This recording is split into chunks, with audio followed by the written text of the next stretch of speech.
honored to be in the house of the Lord. We give honor to Dr. Haynes for being gracious to his family and allowing him the opportunity to have Sam's homegoing celebration here. Can we celebrate the friendship with his family and Dr. Frederick's Haynes?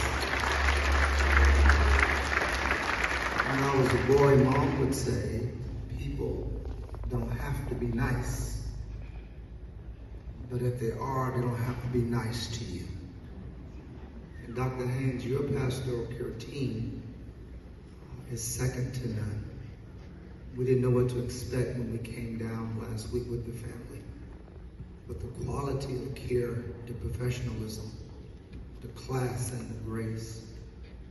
I've been here before and been in a meeting with one of our good friends, but you have a Class A team, and we celebrate you. On behalf of the family, thank you so much. I won't be too long today. We're mindful of time. We are grateful and thankful for those who've come, those who are watching online, those who are here. My name is James Hutchins. I'm the lead pastor at New Life Community Church in Frisco. And Sam and I share a grandson. So over the last 20 years through Jalen, Sam and I have partnered in being a grandparent to this child. I tried to be a good grandparent, but I had no choice because Sam, if I was insecure, would have put some pressure on the brother. Because he loved Jalen, but he loved his grandchildren, and he loved his family assignment. We're not going to be too long. We want to get right to it. Today's sermon really symbolizes what has been said. Dr. Haynes said it in a subliminal way. But the title of today's message is, Let Your Light Shine. Let your light shine. Ironically, God has given all of us a light. Now, whether or not we know it, whether or not we use it, that's on us. But all of us have been given a light. So from a perspective, God, through light, Sam gave him 76 years, 917 months, 3,990 weeks, 27,931 days, some 670,000 hours, some 40,220 minutes, and some 2 billion plus seconds.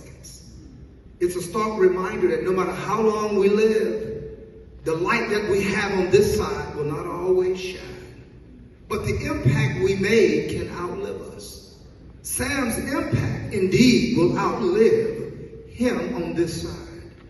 Moses, talking to God in Psalms 90, verse 11 and 12, and many of us in church, we know this. But having spent time with God and some 40 years of wandering in the wilderness with a people who complained and murmured all the time, Moses had a chance to see God's power in delivering Israel from the bondage of Egypt. He saw God spread the waters of the Red Sea. You all know the story, many of you. But he also saw God's frustration during times of unbelief and rebellion. And this caused him to see a different side of God. So Moses, in verse 11, draws attention to the fact that God is not only loving and kind, but there is a wrath and an angry side to God. And he makes mention of God's anger and wrath. But then Moses says this. He said, Lord, teach us to number our days, to gain wisdom as we live this life. Many live but don't number their days. Many live but don't walk in wisdom. And simply put, it's a profound prayer for all of us. Lord, would you teach us to get the most out of life? Would you help us not to be so foolish so when we come to the end of our days, folk can have something to say? Would you help us to be mindful that life is short, and no matter how we live and where we live and who we live with, life can end in a moment. Time flies. Time is filled with uncertainty. None of us can control everything that life can bring. And if unmanaged, life can leave us with regret. And one thing I ask on Sam's behalf today, if you're not living life to the fullest, you may regret it at some point down the road. And so So take note of God and telling Moses, as Moses asked the question, teach us how to number, teach us how to get the most out of the time we left. Can I tell you one secret? It's not complaining so much. One secret is not always finding the negative or the bad in life. You can always find bad, but if you're careful, you can also see